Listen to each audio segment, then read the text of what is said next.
Have you ever felt like you're losing your teenager? At first, it was just shorter answers. Then, one-word replies. Then, silence. That's what Mira felt with her 15-year-old daughter. The lively stories from school and laughter at dinner were gone, replaced by a simple, empty find. Mira started to panic. She tried peppering her with questions. What happened? Why are you acting like this? Just tell me.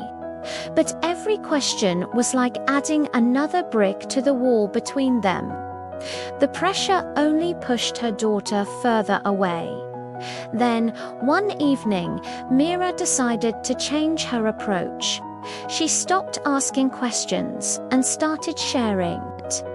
She talked about her own teenage years, her fears, her insecurities, her embarrassing mistakes. It wasn't a lecture, but a story shared from one person to another. For the first time in a long time, her daughter actually looked interested. The next day, Mira tried something else. Instead of another serious talk at the dinner table, she invited her daughter for a late-night walk. No agenda, no interrogation, just being present together. And slowly, during those quiet walks under the streetlights, the heavy silence started to soften. Her daughter began to share little things: a stressful exam, a problem with a friend, a boy she wasn't sure about. Through this, Mira learned a powerful lesson. Teenagers don't open up under pressure.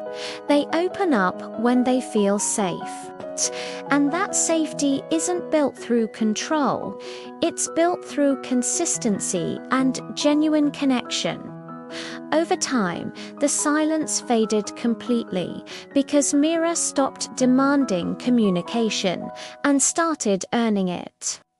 If this story resonates with you, give us a like and subscribe for more content that matters.